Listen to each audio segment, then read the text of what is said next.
আসসালামু আলাইকুম। আজকে আমরা এইচএসসি 2024 ফিজিক্স প্রথম পত্র রাজশাহী বোর্ডের একটি সৃজনশীল দেখব। এই ম্যাথটা ভেক্টর থেকে আসছে। এখানে দেখো একটা চিত্র দেওয়া আছে, সেই চিত্রতে ও বিন্দুতে একটা বস্তু রাখা আছে। সো এই বস্তুর উপর তিনটা বল প্রয়োগ হয়েছে, একটা হচ্ছে F1, একটা হচ্ছে F2 আর একটা হচ্ছে F3। সো তিনটা বল প্রয়োগ হয়েছে। এখানে আমাদের গতে বের করতে বলছে বস্তুকণার উপর UX বরাবর ক্রিয়াশীল লব্ধি বলের মান নির্ণয় করো। সো UX যেটা আছে সেটা কি? UX মানেই সেটা কিন্তু এক্স অক্ষ। সো এক্স অক্ষ বরাবর আমাদের লব্ধি বলের মান নির্ণয় করার অর্থ হচ্ছে আমরা ভেক্টরের যে লম্বাংশ উপপাদ্য আছে সেটা আমরা এক্স অক্ষ বরাবর প্রয়োগ করব। সো এক্স অক্ষ বরাবর অর্থাৎ যে কোনো এক্সিস বরাবর যদি আমরা লম্বাংশ উপপাদ্য প্রয়োগ করতে হয় তাহলে আমাদের দুইটা জিনিস জানা লাগবে। একটা হচ্ছে প্রত্যেকটা বলের মান জানা লাগবে, এবং ওই বলটা আমরা যেহেতু এক্স অক্ষ বরাবর উপাংশ বের করতে চাইতেছি, সো সেই এক্স অক্ষের সাথে সেই বলগুলা কত কত কোণ করে আছে সেই কোণগুলোও জানতে হবে। অর্থাৎ সেই বলটা এক্স অক্ষের সাথে যেই কোণে আছে সেই কোণটা যদি জানা থাকে তখনই আমরা এক্স অক্ষ বরাবর উপাংশের যে লব্ধির সূত্রটা আছে সেটা আমরা ইউজ করতে পারবো।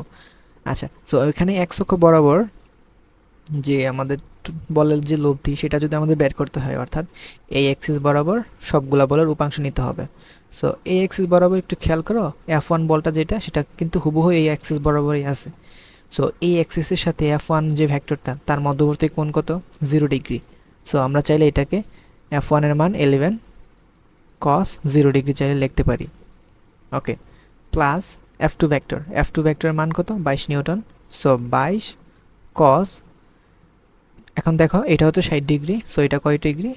সো এটা হবে 30 ডিগ্রি, বুঝতে পারলাম। এবং এটা কত? 90 ডিগ্রি। সো এক্স অ্যাক্সিসের সাথে, যেহেতু এক্স অ্যাক্সিস বরাবর আমরা কি বের করতে হবে? লব্ধি বের করতে হবে। সো সেই এক্স অ্যাক্সিসের সাথে F2 কত কোণে আছে? 120 ডিগ্রি। সো 22 cos 120 ডিগ্রি লিখতে হবে। আর লাস্ট F3 মানে সেটা কত? 33। সো 33 cos, আচ্ছা এই F3 এক্স অ্যাক্সিসের সাথে কত কোণে আছে? আমরা যেহেতু সবগুলা কোণই এক্স অ্যাক্সিসের পজিটিভ এক্স অ্যাক্সিস বরাবর, অর্থাৎ এক্স অক্ষের ধনাত্মক দিকের সাথে কত কোণ তৈরি করতেছে সেটা আমরা বের করতে চাইতেছি। অর্থাৎ আমরা ঘড়ির কাঁটার বিপরীতে সে কত কোণে আছে সেটা বের করতেছি। সো আমরা এটার ক্ষেত্রে ঘড়ির কাঁটার বিপরীতে যে কোণটা সেটাই নেব। সো এটা যদি হয় 30 ডিগ্রি, এটা কত ডিগ্রি হবে? 60 ডিগ্রি। সো এই পুরাটা তো হচ্ছে 180 ডিগ্রি। সো 180 ডিগ্রির সাথে আরও 60 ডিগ্রি যদি যোগ করো তাহলে টোটাল হবে 240 ডিগ্রি। সো আমাদের এটাই হচ্ছে অ্যান্সার। সো আমরা যদি এখন একটু ক্যালকুলেশন করি আমাদের রেজাল্ট হবে -16.5 নিউটন।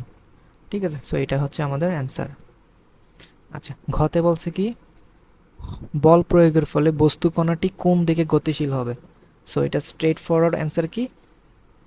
এটা স্ট্রেট ফরওয়ার্ড অ্যান্সার হচ্ছে যেদিকে বলের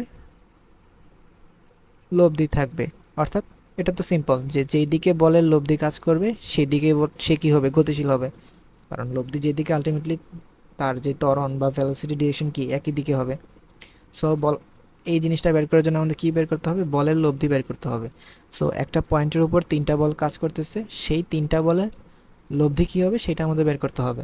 সো আমরা নর্মালি যে ভেক্টরের লব্ধি বের করি সেটা তো দুইটা বলের জন্য থাকে। সো দুইটা বল যখন আমাদের কোয়েশ্চেনে থাকে এবং দুইটা বলের যখন লব্ধি বের করতে হয় তখন তো সিম্পলি আমরা সামান্তরিক সূত্র দিয়ে ইজিলি লব্ধিটা বের করে ফেলতে পারি। সেটার জন্য আমাদের ডাইরেক্ট সূত্রই জানা আছে।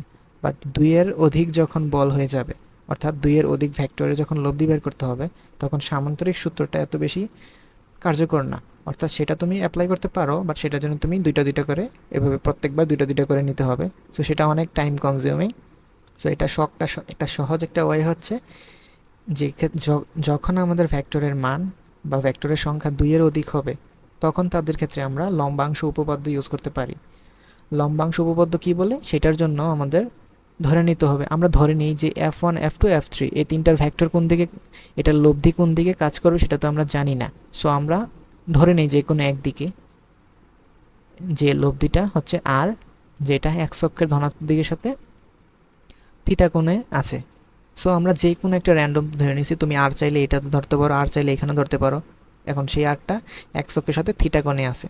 সো এই যদি হয় সিনারিও, সো আমরা জানি যে লম্বাংশ উপপাদ্য সেটা বলে আমরা যে লব্ধির এক্স অক্ষ বরাবর যে উপাংশ সেটা কত, আর কস থিটা, কারণ লব্ধি হচ্ছে লব্ধি বেগের ভেক্টরটা হচ্ছে আর, তো তার মান কত আর, আর কস থিটা হচ্ছে এক্স অক্ষ বরাবর উপাংশ। সো লব্ধির এক্স অক্ষ বরাবর উপাংশ হবে সবগুলা ভেক্টরের এক্স অক্ষ বরাবর উপাংশের যোগফলের সমান। এবং আমরা গতে তো এক্স অক্ষ বরাবর সবগুলা বেগের যোগফল বের করছিলাম না, এক্স অক্ষ বরাবর সবগুলা বলের লব্ধি কত বের করছিলাম আমরা, -16.5 নিউটন। সো আমাদের লব্ধির এক্স অক্ষ বরাবর উপাংশ বের করা শেষ। এখন লব্ধির ওয়াই অক্ষ বরাবর যে উপাংশটা সেটা কত হবে, সিম্পলি আর সাইন থিটা, অর্থাৎ যেইখানে কস ছিল এক্স অক্ষ বরাবর উপাংশে, সেম ওই জায়গাগুলোতে সাইনে রিপ্লেস করে দিবা, তাহলেই কিন্তু হয়ে যাবে। সো আমরা এখানে লিখবো 11 সাইন 0, যেহেতু এখানে কস 0 ছিল, plus 22 sine 120 degree plus 33 sine 240 degree. So আমরা যদি ক্যালকুলেটরে এখন সবগুলো যদি এখন বসাই, আমরা দেখব আমাদের রেজাল্ট আসতেছে প্রায় -9.52। সো অ্যান্সার কত, -9.52 নিউটন। ওকে, আমাদের কাজ শেষ। এখন আমাদের কি বের করতে হবে, লব্ধি। সো লব্ধি বের করতে হইলে এটা যদি ধরো 1 নং ইকুয়েশন, এটা ধরো 2 নং ইকুয়েশন। সো তুমি যদি একটা কাজ করো, 1 নং ইকুয়েশন স্কোয়ার 2 নং ইকুয়েশন করো, তখন তুমি লব্ধির স্কোয়ার পাবা। সো আর স্কোয়ার যদি কমন নাও, ব্র্যাকেটের ভিতরে থাকবে cos square theta plus sine square theta, যেটা কি হয়ে যাবে 1 হয়ে যাবে। So -16.5 whole square plus -9.52 whole square. So এখানে যদি আমরা আর এর মানটা যদি হিসাব করতে যাই, আমরা দেখব যে 16.5 স্কোয়ার প্লাস 9.52 স্কোয়ার, এটাকে আবার রোড যদি করি আমরা, আমাদের মান বেরোচ্ছে প্রায় 19.04 নিউটন। অর্থাৎ লব্ধির যে মানটা সেটা কত, 19.04 নিউটন। ওকে, বাট এটা বের করলে কিন্তু হবে না, আমাদের মেইন জিনিসটা কি, কোন দিকে সে গতিশীল হবে। সো ডিরেকশনটাই বের করা আমাদের মেইন টার্গেট। সো সেই ডিরেকশনটা যদি আমাদের বের করতে হয়, কি করতে পারি, দেখো তুমি যদি 1 নংকে 2 নং দিয়ে ভাগ দাও, বা একটা কাজ করো 2 নংকে 1 নং দিয়ে ভাগ দাও, তাহলে কি পাবা তুমি, sine theta by cos theta, অর্থাৎ সেটা হবে tan theta. So tan theta is equals, so 2 নংকে যেহেতু 1 নং দিয়ে ভাগ দিছো, সো উপরে থাকবে -9.52, নিচে থাকবে -16.5। সো তোমার থিটার মান কত বের হবে, থিটার মান বের হবে শিফট সাইন ইনভার্স 9.52, এটাকে তুমি ভাগ দিবা 16.5 দিয়ে। ওকে, তো তোমার থিটার মান হবে 29.98 নিউটন। ঠিক আছে, এই তো আমাদের অ্যান্সার হচ্ছে এটাই। সো অ্যান্সারটা কী হবে, যে সে আমাদের এই যে বস্তুকণাটা সেটা আলটিমেটলি এই যে আর এর যে ডিরেকশনটা দেখালাম, যে 29.98 ডিগ্রি, সো এই বরাবর কণাটা কী হবে, গতিশীল হতে থাকবে। সো এটা হচ্ছে আমাদের অ্যান্সার। আশা করি বুঝতে পারছো। আল্লাহ হাফেজ।